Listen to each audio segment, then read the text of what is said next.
Keir Starmer's described the state of the NHS in England as devastating after the publication of Lord Darcy's critical report. The Prime Minister's announced a 10-year plan focused on community care, digital services and preventative medicine, but he's also warned there'll be no more money without reform. LBC's political correspondent Aggie Chambray has been telling Simon Marks Labour appears to view the health service as the key to a decade in power. A cynic might suggest it's not politically unhelpful for Labour to be able to say in 4 or 5 years, when they are going to election again, at the end of this Parliament, look at the progress we have made, but we need more time. The NHS is still broken. And that was the thing they said on day one. New figures are showing a record number of children are being arrested on suspicion of terrorism offences. Between January and June, police detained 242 people. 40 of them were under the age of 17, according to the Home Office. More than 250 people have now been sentenced over the disorder, which broke out in parts of the country during the summer. The oldest person was 69, while the youngest was a 12-year-old boy. An American tech billionaire has carried out the first private spacewalk hundreds of miles above the Earth. Jared Isaacman and 3 other crew members are in the SpaceX capsule, testing the company's new spacesuits. The space science expert Dr. Christopher Pattinson has been telling LBC the walk is exciting. Until now, every astronaut has been government funded, and now we have a private person and a private company that have launched a crew into space, and some of them have stepped outside the capsule for the first time. With a view to eventually landing on the moon and Mars, we have to be able to get out of these capsules once we get to the places. So I think this is an exciting step. And the Met Office says the Northern Lights may be visible in parts of the UK again later on. People in Scotland, Northern Ireland and the north of England are being told to look up during the first half of the night. In the city, the FTSE 100 closed up 47 points at 82.40. The pound will buy $1.30 and €1.18. LBC weather largely dry tonight with isolated showers, mostly affecting the far north of Scotland, North Wales and the far east of England with a low of 2. Mostly dry for Friday with plenty of sunny spells, feeling a bit warmer as well with a high of 17 degrees. From Global's newsroom, for LBC, I'm Tim Daly. This is LBC from Global, leading Britain's conversation with Simon Marks.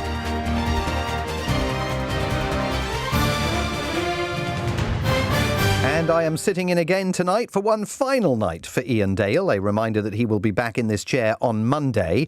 And I am delighted to be joined this hour here in the studio for the full hour by Alex Chalk, the former Lord Chancellor, former Justice Secretary and now the former Conservative MP for Cheltenham. In his government roles, Mr Chalk came face to face with many of the issues that Keir Starmer's government must now try to overcome. A prison overcrowding situation that led the government this week to release 1,700 offenders early across England and Wales, just to make room in the jails for 1,700 new inmates to take up residence instead. A contradiction between the public's demand for tougher sentences for criminals of all kinds versus the lack of capacity to house them in jails. And that's before you get to the wisdom of some of the longer jail terms now being applied by judges. A crisis in the magistrate system that has seen what the Law Society's Gazette calls huge delays in accessing justice for thousands of victims, witnesses and defendants. And of course questions about two-tier policing in the week in which an HM Inspectorate of Constabulary report blasted Rishi Sunak and Suella Braverman for assailing the Met's handling of pro-Palestinian protests. Tonight, Alex Chalk is here to answer your questions about criminal justice in the UK and the very difficult choices facing governments, plural, about how to resolve that crisis. Whether you're a victim of crime seeking justice, a former prison inmate furious about the conditions you encountered inside jail, a police officer battling on crime's front lines, or maybe you're working in the judicial system itself. We would like to hear from you, and you can not only listen to this hour on the radio, you can also watch us streaming live in vision on Global Player. You can call in now to get your questions in front of Alex Chalk at 0345 6060 973. You can WhatsApp your questions to that number as well. You can text us at 84850, or you can ask Alexa to send a message to LBC. Alexa, not Alex. Alex Chalk, welcome to the studio. Thank you very much for being here. A real pleasure to be here. I was reading out your sort of description as being a former Chancellor, Lord Chancellor, a former Justice Secretary and a former Member of Parliament. I'm wondering if you feel, now that you are a former, perhaps a bit liberated, in a sense that, you can finally say things about the state of Britain's broken justice system that perhaps it would have been harder to say when there were political consequences and you were actually in government. Yeah, that's true. Although, when I came into the post, I was very keen to say it as I saw it to the maximum extent possible. I mean, this is such a critically important area. It's something that I'm passionate about. I was a barrister for many years, prosecuting murders, terrorism, serious sexual offences. I care about this. I used to talk about being a Lord Chancellor was being a legal aid barrister on a career break. So I care about this stuff. And that means you've got to be very candid about the pressures that the system faces. So I was then, and I will be tonight. And talk about the prisoner releases that have taken place this week. 1,700 offenders released across England and Wales who have been serving only 40% of their sentences as part of an early release scheme that you essentially proposed when you were still in government. But then, of course, the Conservatives didn't have an opportunity to implement because along came the election. Right. So it's really important to set out the context of all this. So, I know people are kind of fed up with thinking about the pandemic. It was 1 million years ago. It was a horrible experience. And we're isn't that all in the rearview mirror? Totally get all that. But it did something fundamental to the justice system in our country. And that's because there were two decisions which in government we had to make, which ultimately made a difference to the current situation. One was the question about whether we should release around 16,000 prisoners. So just to be clear, Public Health England, Public Health Wales were saying, hang on a second, you've got a pandemic here. There is literally nowhere that is more likely to be susceptible to a pandemic than a prison. You've got to let out 16,000 people. Now, in fact, they did in California. They let out about 13,000. In France, they let out about 11,000. Now, we didn't do that, and that was the right decision because although every death is a tragedy, in fact, fewer than 200 prisoners were killed. But those guys weren't let out, point one. Point two, should we get rid of jury trials? That was the real question that was being asked during the pandemic because it is so vulnerable to the whole system of an airborne because it slows everything up. And so the point is this is the single biggest thing I want to land this evening. Yes, we've got this prison pressure. The reason for it is not, you didn't build enough prisons. We can come back to that. The issue is the number of people awaiting their trial on remand, in other words, in custody in pre-trial detention, is gone from around 9,000 to 16,000. So when you look at that in the context of an overall population of around 88,000, you immediately see why it's caused this pressure. So the exam question is, how do you get the remand population down? That's the critical issue. And what's the answer from your perspective to that question? So, unfortunately, there's no single silver bullet. You've got to keep the Nightingale courts open. Do you remember these are additional courts? So we've got about 20 of those that's still open. I hope this government will carry on that. You've got to do things like put money into the legal aid system because you've got to have enough barristers to do the work. So the good news is we're prosecuting more people for rape than in 2010. That's all great. But the thing about rape is people don't plead guilty to it. Right? They don't plead guilty to it because they obviously and so you've got to get more people, more barristers to do the work. That's critically important too. It was revealed earlier this year that more than 180 alleged victims of rape have waited more than 2 years for their case to be heard in court. It's not just a remand system problem, it's also a magistrates court blockage system and staffing shortages within the magistrate system. No, it's not to do with magistrates. So don't forget, magistrates deal with about 90% of all cases, but rape can't be heard in the magistrates court. Right, so rape is a Crown Court. That's judge and jury. So yes, there are pressures in the Magistrates Court, but although they've kind of bounced back much better than the Crown Court. The problem is people are waiting their trial before judge and jury. And so, you've got to get these caseloads down. So just to give you just one little factoid of information, right?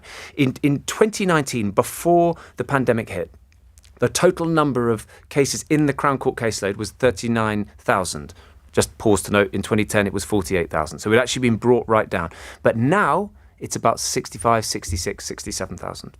So that is the issue. And inevitably, as a matter of remorseless arithmetic logic, a proportion of those additional cases are awaiting their trials in custody. That is the principal problem. I want to go back to something you said earlier. You didn't build enough prisons, did you? Well, so look, there is a fair criticism and I'll try to be as objective as I can. But so we initiated, I think in the positive column, the largest prison building programme since the Victorian era. So 20,000 prison places was the plan. Now, so that's in the good column. The bad column is that we said we would do that, by the way, we would get them all done by the middle to the back end of this decade. We've done 6,000 already. It's true that we would like to have done more. And part of the reason for that is to do with planning issues. So there are some legitimate points about that. But we brought on 6,000 places. By the end of next year, it'll be 10,000 places because we'll have brought on a brand new prison called HMP Millsyke, which is a fabulous prison. We've already brought on Five Wells, Fosse Way. These are unbelievably good prisons. Like, if you go around them, incredible rehabilitation, so people learning how to do joinery and carpentry, all this kind of great stuff. But as I say, here's the really important point. Even if none of these planning issues had arisen, you would still have had this acute prison crisis because of the remand situation that I was referring to before. The early release of prisoners has already been tried in Scotland, and the maths suggests that it doesn't really work. A total of 477 prisoners were let out in Scotland early in June and July under an emergency scheme introduced by the Scottish Government. In the week before the programme began, the Scottish prison population stood at 8,232.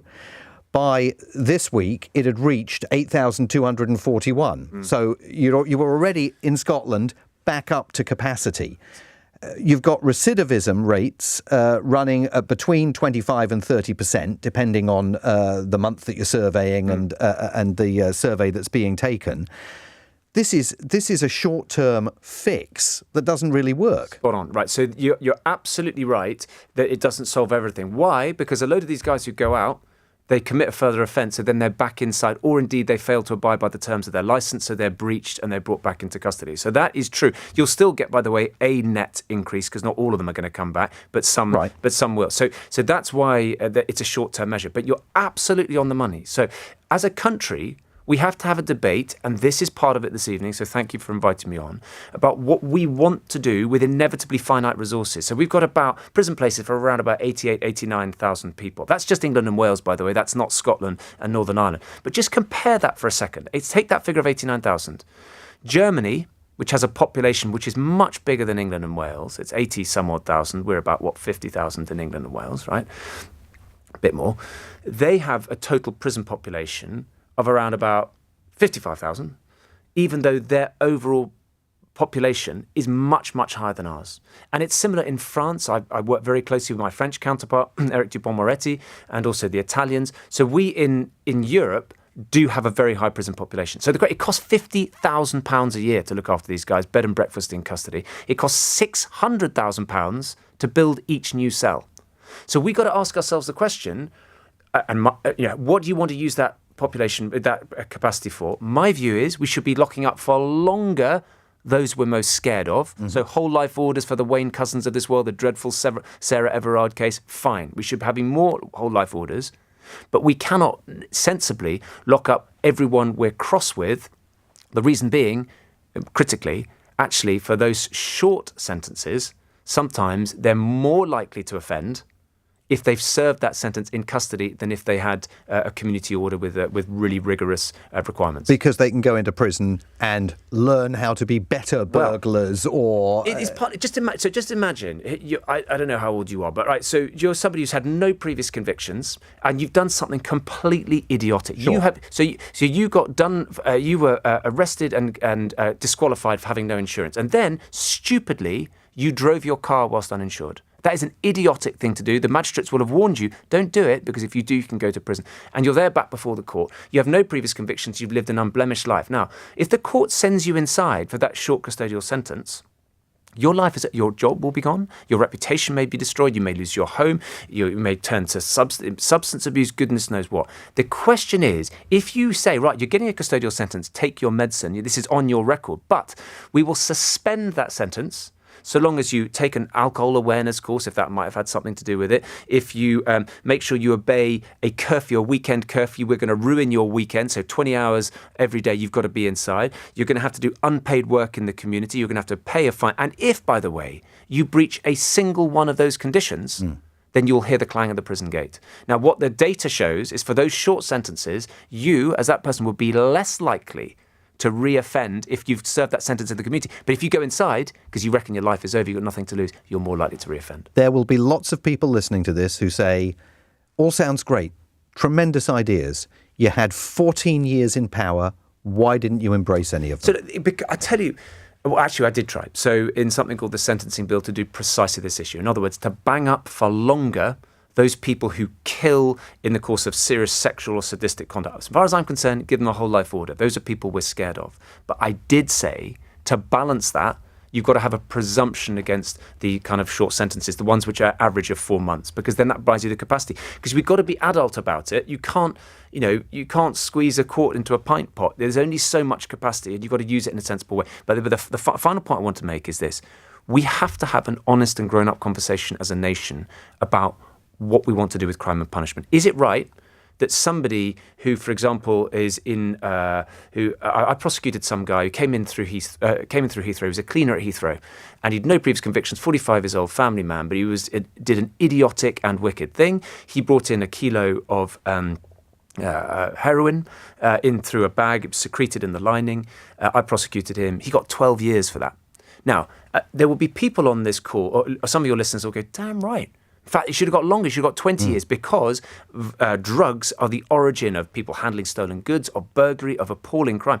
But there'll be others who'll say, of course he should go to prison. But whether it's 5 years or whether it's 12 years is a distinction without a difference. Because what matters, this guy's going to have his life wrecked quite properly because he's done something very bad.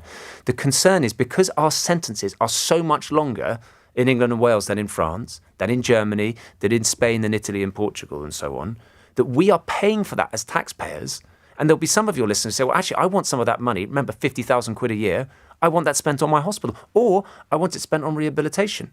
So that's the conversation we need to have. And the final point I'll make is there's no time to waste, because for precisely the point that respectfully you incisively made, this measure that the government has taken will give them about 9-10 months breathing space. If they haven't made a plan now, exactly the same thing will happen again. Absolutely.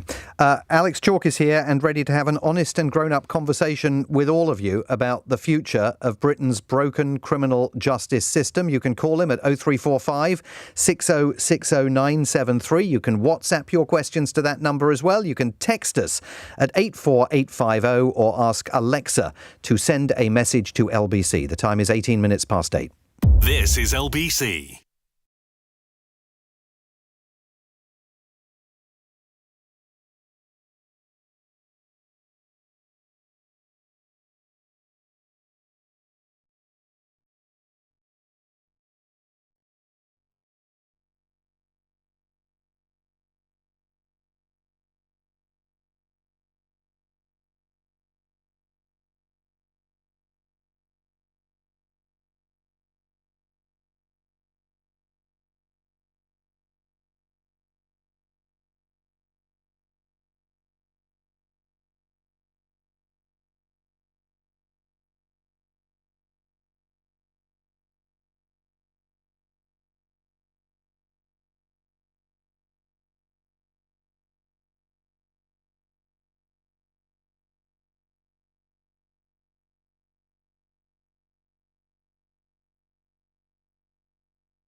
Simon Marks on LBC. Call 0345 6060 973.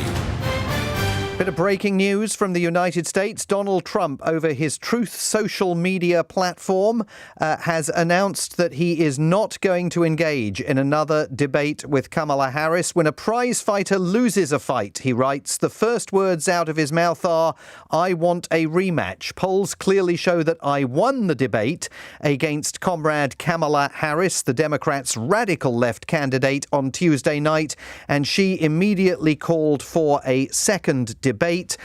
Donald Trump now saying that he will not engage in another debate with Kamala Harris. I think the seeds for that were appearing a little bit earlier today, and now he has made it official. No more one-on-one interactions between him and Kamala Harris before Election Day on November the 5th.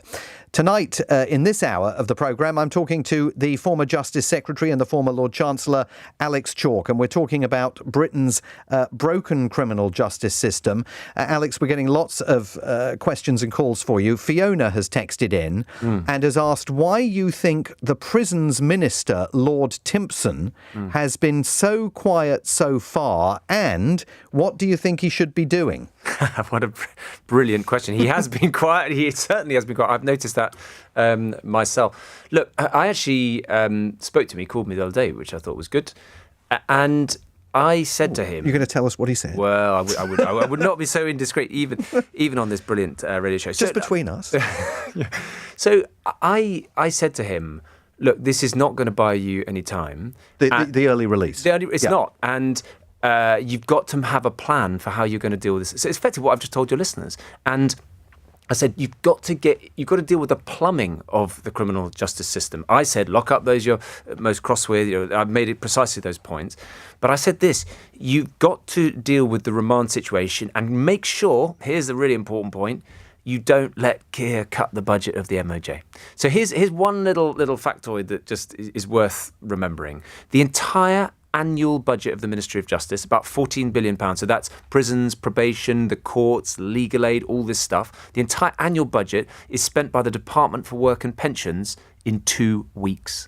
Right, so it's relatively speaking, it's a modest budget, and it's very important that there's sufficient funding to ensure that we can build the prisons, we can pay the probation officers, and critically also we can ensure there's enough capacity in the courts to bring on these rape cases faster. And can we talk about the probation service? Yep. Because these early releases are going to put additional pressure on a probation service whose own staff say it is already completely broken and underwater. So, look, my mum trained as a probation officer. They do exceptionally important work. We we recruited a whole load of probation officers, about 1,500 in 2 years on the trot. The last year it was 1,000. But the reality is there are a lot of quite junior probation officers. That's not in any way to be discourteous towards them. But, of course, experience matters a huge amount. So that's another reason why this measure has got to be replaced with a plan. And it's got to be a very sensible plan which increases capacity in the system. And here's was one other thing that's really important that I said to James. You've got to look at which cases are going into the Crown Court. Some offences are what's known as triable either way. In other words, you as an alleged defendant, you're up in front of the magistrate's court. Sometimes the magistrates will say to you, you have a choice, in effect. You can either choose to be tried here in the magistrate's court, or you can elect Crown Court trial. Now, of course, Crown Court trial takes huge resources, judge and jury. It typically takes a minimum of 2 days, but potentially weeks and so on. And at the moment, you could elect Crown Court trial if you're in possession of cannabis, for example. Now, I mean, even if everyone accepts it's for personal use, it's not intended to supply, you can elect a Crown Court trial.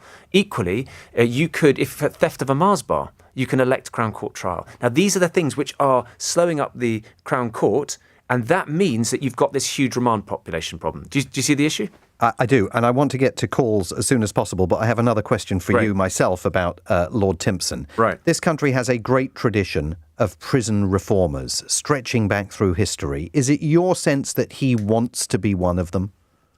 Well, he's got to tell us. And I think his instinct is to reform. So I worked with him when I was Lord Chancellor, and he was on these things called employment advisory boards. So we ensured that there were local business people near a prison like Brixton or Pentonville or wherever it was, and they would say to people in prison, look, we will provide you with support to get jobs when you come out on the outside. So he showed when he was doing that a real interest in ensuring that people get into work, which is one of the critical ways to avoid people reoffending. Fabulous, happy, that's great.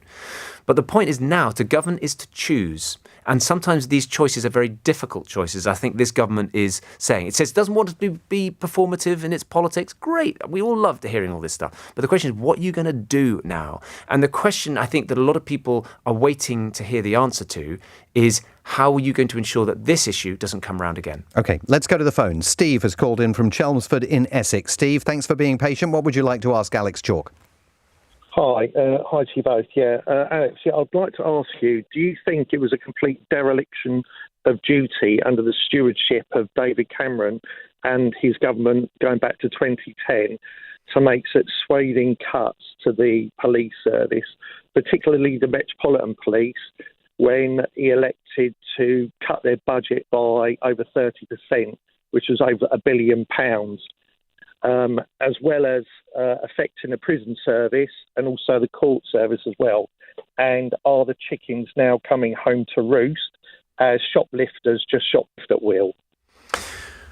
Yeah, so, well, first of all, Steve, thank you very much for the question. So that was before I was in Parliament. So one thing I do know is that the coalition government back in 2010 came into government at a time when we were borrowing about £150 billion a year. And to put that in context, the total amount we spend annually on prisons is about 4 or 5 billion, but we were borrowing about 150 billion. And there were certain departments that were protected, like the NHS, like education and so on, but not every department was.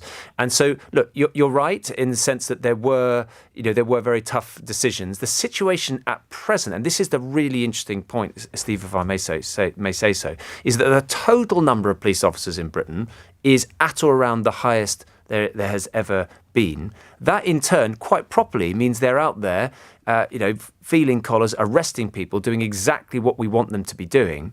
But the fascinating point is when I spoke to senior police officers, they were saying, we want to make sure that we've got the capacity to go and arrest as many people as possible, and our ability to do so is reliant on ensuring that there's a prison system which has got the capacity to process all these individuals. So, in fact, some of the senior guys I was speaking to said, listen, I don't mind, said the senior officer, if the sentences overall aren't quite as long, if it means that we, as the police officers on the beat who were keeping British people safe, can go and arrest the bad guys. And I think that was a very smart piece of analysis. Steve, can we go back to you in Chelmsford? I mean, your contention clearly is that the seeds of this crisis stretch back to David Cameron's government?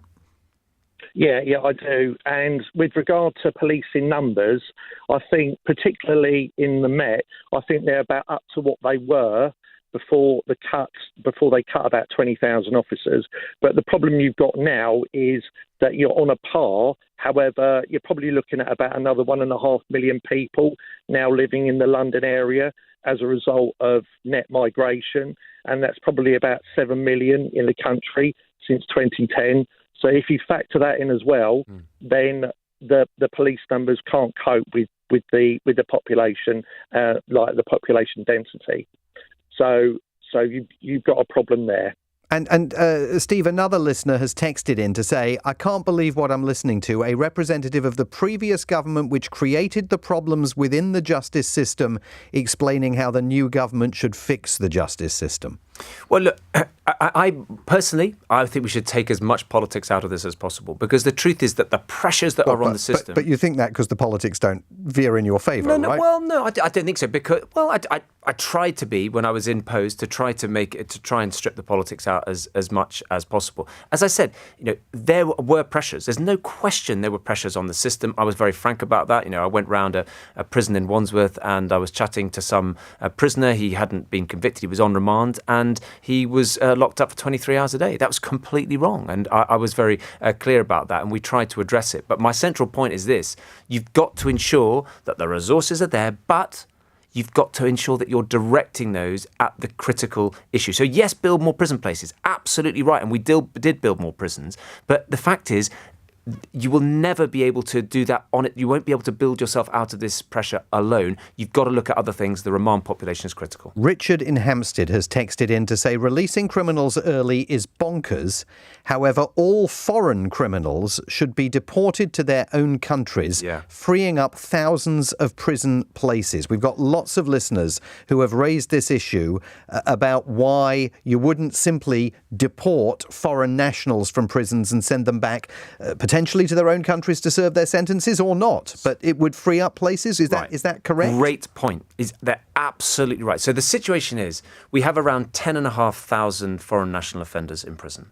And so we have something called prisoner transfer agreements with certain countries, but not every country will agree to a prisoner transfer agreement. Now, the point about PTA is they end up serving their sentence in those other countries if you have an agreement. So we fixed one with Albania.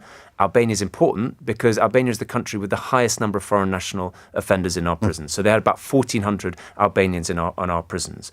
But not every other country would agree to take them. So this is important. So what we did is this. We said, right, okay, we will ensure that if this individual agrees to get out of our country, right, we will ensure that they can potentially come out a little in advance of the automatic release date on condition that they leave the country. We then refuse to let them come back into our country. So that's exactly what we did. But do you want to ask a question? Go on. And did they agree? I mean, how many of those 1,400 agreed? Oh, yes. So thousands and thousands are deported every year. So a load of foreign national offenders do go out. But don't forget this. Of the 10,500, about 4,000 are unconvicted. This goes back to my remand point. People in pre-trial detention. What you can't do, you can't deport people who haven't been convicted of a crime. So that's your problem number one, right? So you've got about 4,000. And then here's another issue. Some of them, annoyingly, are from countries where we can't deport to because if they're from Afghans or from the Taliban, they'll get their legs chopped off or something dreadful will happen to them. So you can't send them there. So there's a proportion as well. And so when you whittle that down, you're already down to that 10,400 figure is down to a much smaller figure as well for that very reason. Do you see the point? Absolutely. Alex Chalk is with me for the full hour. Your calls and texts on Britain's criminal justice system and what you think can be done to fix things. Stay with us here on LBC, where the time is 8:32 and the news headlines come from Tim Daly. Keir Starmer's described the state of the NHS as devastating after the publication of Lord Darcy's critical report. The Prime Minister's announced a 10-year plan focusing on community care, digital services and preventative medicine. New figures are showing a record number of children are being arrested on suspicion of terrorism offences. Between January and June, police detained 40 people under the age of 17, according to the Home Office. And more than 250 people have now been sentenced over the disorder, which broke out in parts of the country over the summer. The oldest person was 69, the youngest was a 12-year-old boy. LBC weather largely dry overnight with isolated showers, mostly in the far north of Scotland, North Wales and the far east of England. We'll see a low overnight of 2 degrees. This is LBC.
leading Britain's conversation with Simon Marks. Alexa, send a comment to LBC. And we're taking your questions for the former Lord Chancellor and former Justice Secretary Alex Chalk about Britain's broken criminal justice system. I want to pick up on what we were talking about just before the news and this notion of foreign nationals in British prisons. There's been another idea that's been floated over the last few days, and that is the possibility of sending some prison inmates from the UK to Estonia. I mean, we don't think that discussion with Estonia has actually got very far. But what about this idea of freeing up more space in Britain's jails on a temporary basis by sending prisoners out of the country? Is that vaguely viable? Well, look, discussions did take place between British officials and the Estonians. Incidentally, it's not entirely novel. So the Norwegians have done it, the Danes did it, arrangements with the Netherlands and so on, and Belgium, I think, has done it as well. So it's not a completely new thing to do, but it is very expensive and there are lots of practicalities because you couldn't properly send every prisoner, because one of the important things about rehabilitation is that they see their friends and family and all that stuff, because that's important for reoffending. You don't want people reoffending when they come out and if they've lost all their family ties. That having been said, there are foreign national offenders who you might conceivably think of, or people who don't have other community ties in Britain. But again, you couldn't have people who were on remand because you'd have to fly them back for court hearings. So you'd have to think very carefully about it. But there are practical difficulties. It's right to consider it. As I say, not entirely novel, but there are big practical difficulties and expenses. And how far did those discussions go in the Rishi Sunak administration with the Estonians? Well, they were pragmatic ones where you get what's known as HMPPS staff, so His Majesty's Prison Probation Service staff, to go over and make technical assessments. So we're at the kind of technical feasibility stage. But, you'd have to have loads of discussions like what happens if there's a disciplinary issue there? What happens if there's some kind of negligence action there? So all these things would have to be talked through, and we hadn't got to that stage yet. But you thought the idea was interesting? Yeah, absolutely. So what we thought was sensible to do is take a power so that you could do it in appropriate circumstances. But that's not the same as saying, absolutely sign me up, we should do it in all circumstances. You've just got to take it on its facts. So, yeah, it was one of the factors in the mix. Back to the phones. Simon has called in from Bermondsey. Good evening, Simon. Good evening. Great discussion. I was wondering, there are 3,000 prisoners who are in prison. They're in prison for public protection. That's their status, often for very minor crimes, and they have no definite release date. They've been in prison for public protection with no set sentence, basically. It's a practice which no longer occurs, but there are still 3,000 people in prison who are under that status with no release date. And secondly, do you think it's right that the Attorney General is politically appointed? You have these, I think they do interfere with judges' decisions, and you do have things like this Tommy Robinson chap being contempt of court for releasing a documentary due to the judge being influenced by the Attorney General who was politically appointed. So what do you think about these two issues? And I think if they were solved, it would free up a lot of prison space with unnecessary prisoners not being in prison. Thank you, Simon. Alex Chalk, can you just explain, first of all, what is this prisoners who are jailed for public protection all about? Well, first of all, those are absolutely brilliant questions, respectfully. So in prison for public protection was something that was brought in by David Blunkett when he was Home Secretary through a piece of legislation called the Criminal Justice Act 2003. And effectively what it said is this, is that if someone ends up in court and they have been convicted either on their plea or after a jury trial of a specific offence, typically GBH, so stabbing someone, or so typically not a minor offence, by the way, but it'd be a serious sexual offence, rape, serious sexual assault, aggravated burglary, arson, something like that. If the court found that this person was dangerous, in other words, there was a significant risk of them committing a further specified offence. In other words, going out and wounding someone again or stabbing someone or something dreadful. He could impose a sentence of imprisonment for public protection, which would mean that after that minimum term, say 5 years or 10 years, that person would not get out until the parole board said, you are safe to be released. Now, there are a lot of people who stayed in way over tariff. So somebody who might have been expected to be released after 4 years, but the parole board have said every year, no, you're not safe. You're not safe. You're not safe. And so people have stayed in way over term. Now, I think they're a stain on the conscience of a justice system. They were got rid of in 2012, so the courts couldn't impose them anymore in 2012. But there are some people who still haven't been released. So what would you do with those people? Right, so I looked at this very carefully. I was probably the most vitriolic in my condemnation of these things. But here's the really important balancing act, which all of I would invite your listeners just to imagine what it's like if you're Secretary of State. If you were to release all those people immediately, or effectively ask for them to be resentenced so that you get a walkout, in other words, you've served your time, out you go, these would be a load of people who the courts initially found to be dangerous, in other words, real risk of committing a further offence, and who the parole board have decided unsafe to be released. So if 3,000 people come out, potentially who've been convicted of rape, aggravated burglary, knife point robbery, very serious crimes, there is a significant risk of a threat to public safety. So that's the balance. So what I decided we should do is this. Whereas if they come out, they cannot have their licence dropped for 10 years. In other words, they come out, they're released, that licence is hanging over them, so that if they breach a term of their licence, say for example, they don't turn up to their probation appointment, they can be chucked back inside in custody and then wait another year for the parole board to consider their case. I said this, no, instead of 10 years, let's bring it to 3 years. So if they get out, if they keep out of trouble for 3 years, that's it. It's over. And they can have hope that they can rebuild their life again. The problem at the moment, these guys don't have hope. They think, I'm never going to get out. And if I do get out, I'll be straight back in. I'll be recalled because I won't be able to keep the terms of my license. So I thought the balance between protecting the public, avoiding my family, your listeners' families being at risk from really serious violent offenders, the thing to do is to give them, if they do get out, make sure they're required to keep their noses clean for 3 years, and then it will all go away. And why did that not happen? It has happened. So this has now taken effect. In fact, it's taking effect this week. But the point that I think maybe your listener is getting at, Simon's getting at, is to say, hang on, you should just let all these guys out.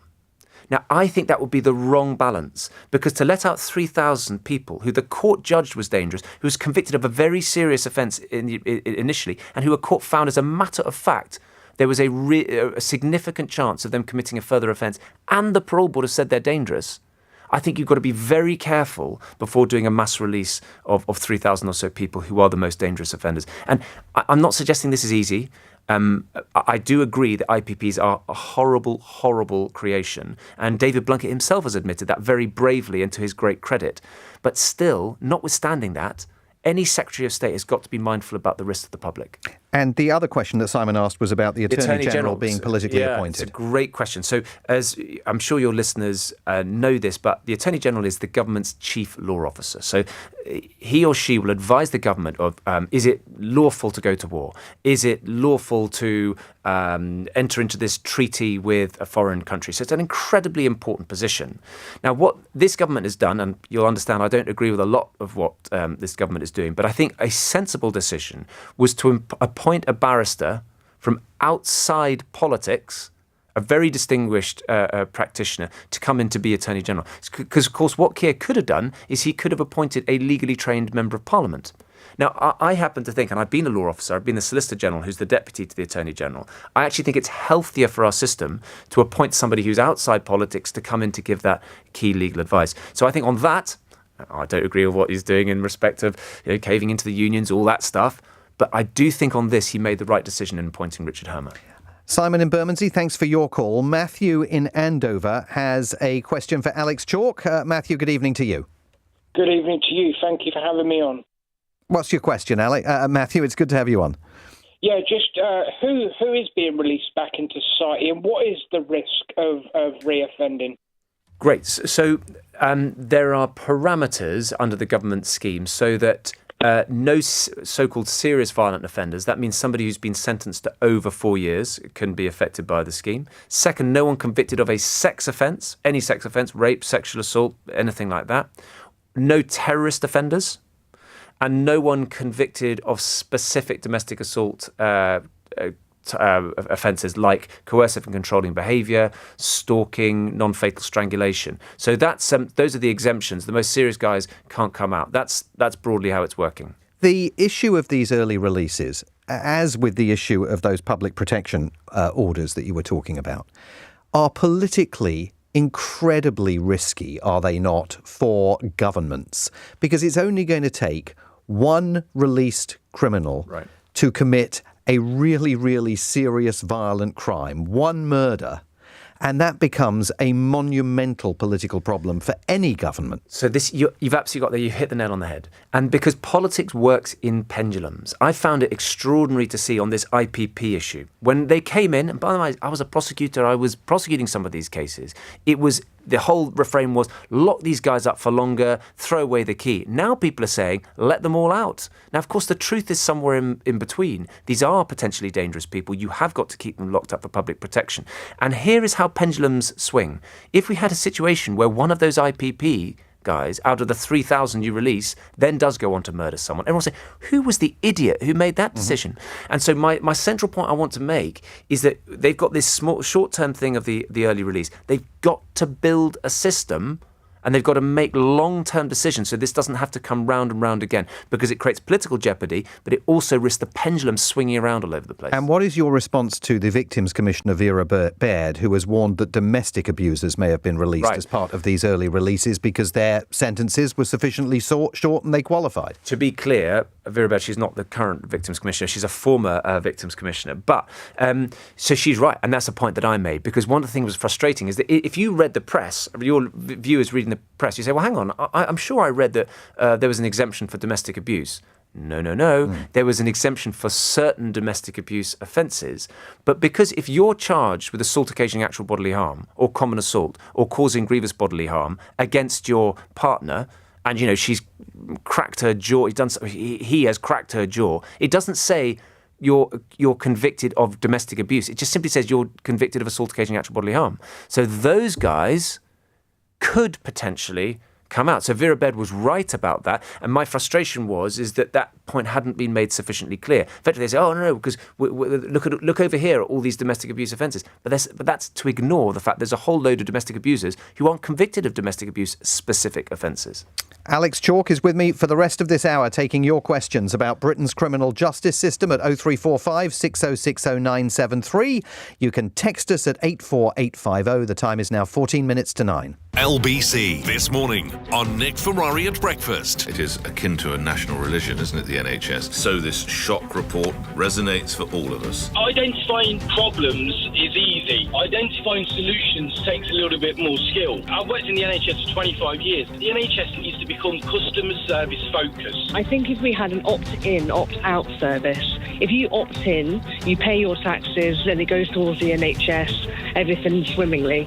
If you opt out, if you ever need to go to the NHS, you pay for it yourself. Nick Ferrari at Breakfast. Back tomorrow morning from 7. With Betfair, where odds move faster than polls. Play responsibly. LBC.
Simon Marks on LBC. Text 84850. And we're talking to Alex Chalk, the former Lord Chancellor and former Justice Secretary, about the state of Britain's criminal justice system. And Mr. Chalk, there is some news tonight. The government says a record number of child terror suspects are being arrested, according to new figures. Police detained 242 people on suspicion of terror offences in the year to June. Of these, 40 were aged 17 and under, according to Home Office figures. Children are now the second largest age category for suspects being arrested for terrorism. How should the criminal justice system handle children who are being accused of terrorism? Should they face the possibility of jail, or should there be other sanctions that should be pursued? Well, yes. I mean, I'm afraid in some cases they will have to face the possibility of jail. I mean, the thing to bear in mind, of course, is in a fair, free country like ours, the decision on whether to remand someone in custody, be they an adult or a child, is a matter for the independent judges. So what will happen in respect of, say, an allegation of a bomb plot, is if that person is brought before the court, the prosecution will no doubt say, we are resisting an application for bail. And we say this guy needs to be remanded in custody because there are substantial grounds for believing he'll fail to surrender or he'll commit further offences, and then a judge will make that decision. But here's a really important point. I think, if I were to ask, whether it's your listeners or just down the street, how many under 18s they think are in custody in Britain, I don't know what they'd say, maybe 5,000, 6,000. The actual figure is around about 500. So the courts do not remand under 18s in custody unless it's absolutely necessary. And I'm very clear, of course, I don't want to see anyone in custody unless they have to be there. But if the courts say they have to be there, they have to be there, and public protection must come first. Joe has texted in with an interesting question. Could you please discuss with Alex the possibility of releasing some of the 3,700 women currently in prison? Since women tend to be less risky and less violent, this could help create more space in the facilities rather than considering options like sending individuals abroad or releasing them prematurely. What do you think about the idea of releasing people based on gender? Well, it's a really interesting point, and it's one that we looked at carefully. So I think, the courts have got to be fair to everyone. They've got to treat everyone fairly. And if you've committed a crime, whether you're a man or a woman, then you have to expect your sentence. You shouldn't be discriminated against or be given an easier ride on the basis of your sex. However, it is the case that a very significant proportion of women who are in custody are inside for, relatively speaking, minor offences. So when I talk to you about the presumption against short sentences, so the average length of a sentence under 12 months is around 4 months. And you have to ask the question about whether in some of those cases, whether it's best to bang that person up with all the kind of the train wreck that is made of their life, or whether it's better to suspend that sentence. If you were to introduce a presumption against short sentences, as a matter of fact, women would be less likely to go inside as a result. Do you see what I mean? Mm-hmm. So of the overall prison population, it's about 95% men, 5% women. I don't believe that you should try and bend the system out of shape to support women, but I do think that there should be a presumption against short sentences, equally applied to men and to women. It just so happens that more women would avoid custody than men. Now, we were talking in the last hour about the future of the National Health Service and the government's proposal. One of the 3 shifts they want to make is to move the health service from analogue to digital. We've got a question basically asking you whether something similar could be done in the prison system. Rich has texted in to say, I suggest we use more technology by adapting a tag system whereby not everyone should go to prison for certain crimes, but instead we tag their legs with a special device which will restrict their movement, especially going out at night times. Anyone found guilty of knife crime or holding a knife should be tagged with such a device for a very long time. Some of this stuff sounds a bit Black Mirror, but no, is it practical? Not. It's exactly what we do. So Rich is absolutely right. I was a massive supporter of tags because the technology in tags is amazing. When I started out in practice, you only had things called radio frequency tags, which basically people put on them to see, are they staying at their address? Which is what in America we call an ankle bracelet. Yeah, but hang on. But the point is, these new tags, you can do trail monitoring, GPS, so you can say, hold on a minute, you committed your crime in, I don't know, Cheltenham High Street, so we're going to put an exclusion area, and if you literally cross the line, then you will end up clang of the prison gate. So not only will we ensure you can't go to a certain area, but we're going to wreck your weekend as well because you've committed this crime. So you can have what I might call like a pandemic curfew. You've got to be inside on Saturday and Sunday because that's part of your punishment. And we also require you to go to the alcohol awareness course or the anger management course, and the tag will track you there. So which is why I tripled the availability of tags so that you can use precisely this kind of punishment. And what we went further to say for acquisitive offenders, so somebody walking out of HMP Belmarsh having committed a burglary, we created the acquisitive offender program. You stick the tag on them, and then if there is a burglary in a certain area, the police can just tap into their computer. I just wonder who was in the area, and then you can see if one of your acquisitive offenders was there, and then you perhaps go and have a word. And so how much potential does that have at a time of absolutely full prisons? Massive. And you could do that pretty quickly, presumably. Which is exactly what I was doing. So I trebled the availability, but it's not just the trail monitoring. Listen to this. This is an amazing thing. So they have these alcohol tags now, which you can put on, which can literally detect if you have a sip of alcohol. And given that so much of particularly violent offending is associated with alcohol, they have a 97% compliance rate. And when I was speaking to offenders on these tags, they said, I want to stay on the tag. I want to stay on the tag because it keeps me on the straight and narrow. And also there were people who said, I think it is harder on the outside complying with the terms of my tag enforced sentence, whether it's doing the unpaid work or abstaining from alcohol. It's harder doing that than being inside and getting my meals cooked for free. So we've got to sometimes think about what is actually tough punishment, and it can be tougher to be on a tag in the community. Robbie in Chelmsford has texted in, can you ask the ex-minister, who has great expertise on the subject, his views of the attempted reforms to privatise the probation service by the now anointed Lord Grayling? These are widely viewed to have been ideologically driven rather than evidence-based. How can we take the politics and the public mood that drives it out of our prison reforms?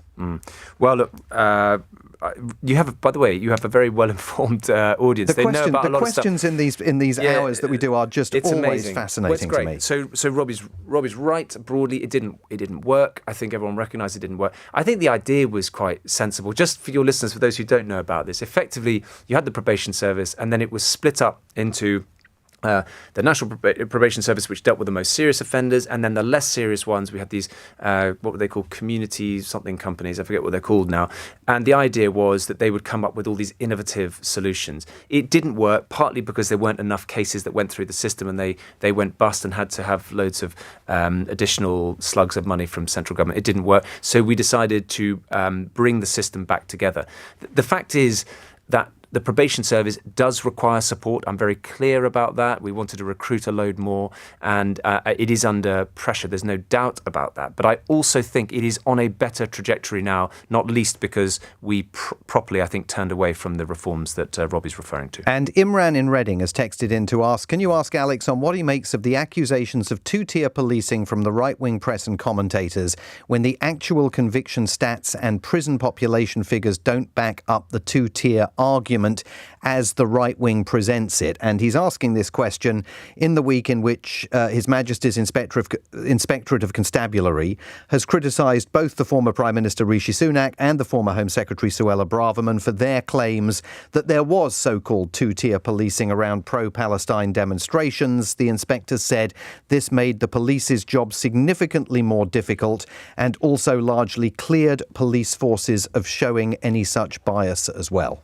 Well, I have to say, I think the police had an extremely difficult job, both in the riots and doing the pro-Palestinian protests. I think we've got to be quite careful with our language. It's not necessarily a description that I would take. But I mean, I know, having spent a lot of time in the criminal justice system, that striking that balance as a police officer between when to step back and when to intervene is extremely difficult. And I think that overall the police are doing a reasonable job. Of course, there will be specific instances which I observe where I sit there and think, why on earth didn't the police step in then when someone is clearly using threatening, abusive, insulting words or behaviour? Why didn't they step in when somebody was intimidating other people? But I wasn't there. I didn't see all the surrounding circumstances, and I think it's important that the police get a measure of latitude. And on the rap over the knuckles for the former Prime Minister and the former Home Secretary? Well, I'm not aware of that particular rap on the knuckles. I have to say, listen, I work with Rishi Sunak. I don't put Suella to one side for a second. Rishi Sunak was somebody who I found a really, really impressive colleague. He was absolutely on all the issues that I was facing, he was on the detail. He was absolutely behind me and supportive, and a really, really decent Prime Minister. So as far as I'm concerned, he had an incredibly difficult job, and overall his judgment was absolutely excellent. Alex Chalk, the former Lord Chancellor, the former Justice Secretary, now a former Conservative MP.